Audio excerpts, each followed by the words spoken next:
This is video number 5 of 5.6, inverse of a function. And this video is going to have two parts. We are going to verify functions are inverses in both parts, but we are going to have two different types. So, make sure that we go over some core concepts first. For the first type, I'm going to give you graphs, okay? And I want you to determine whether the functions are inverses. So, we have to do the horizontal line test on graphs. The inverse of a function f is also a function if and only if no horizontal line intersects the graph more than once. So this line only touches this graph once, so the inverse is a function. Inverse is not a function if I take my function f and I draw a horizontal line and it touches it more than once. Okay? So,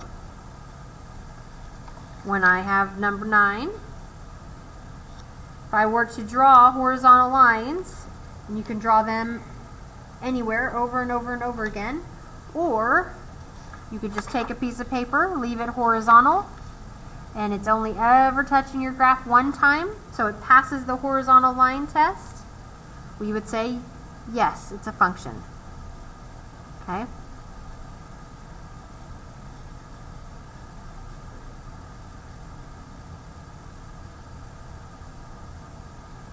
Okay, and this is because it passed that horizontal line test. Alright, number 10.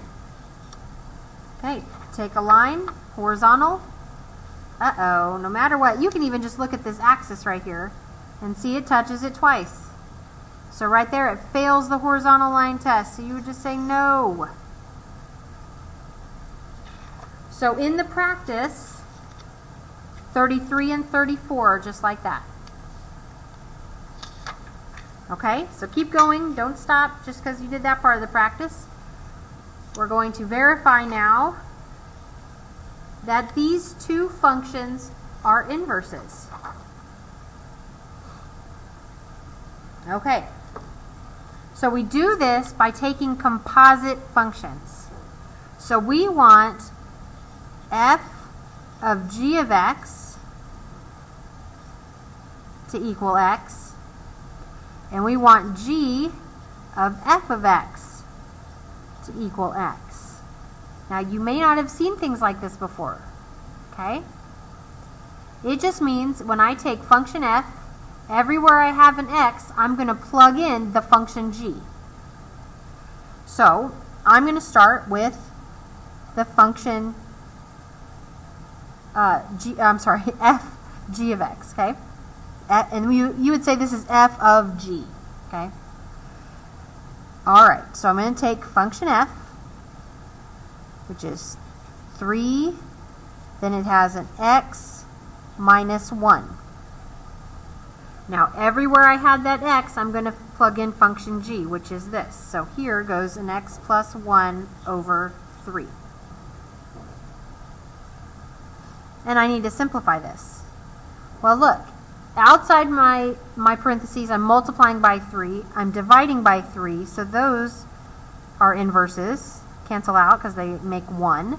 So I have x plus 1 minus 1. These are like terms, add up to 0, so I get x.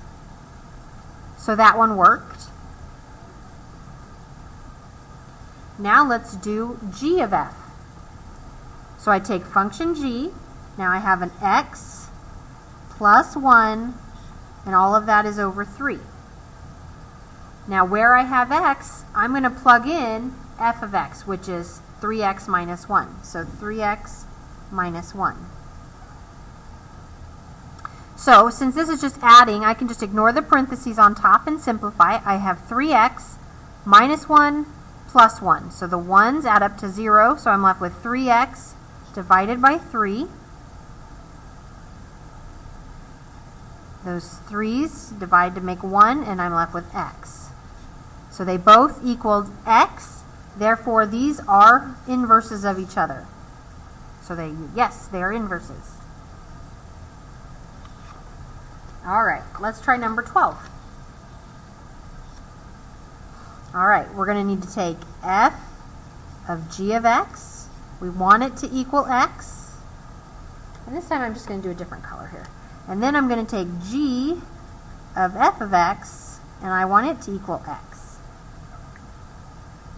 All right, let's first start with function f, which is 8 times x cubed. So I'm just going to do 8 instead of x. I'm going to put parentheses.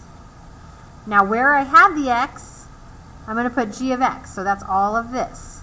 So the cube root of 2x.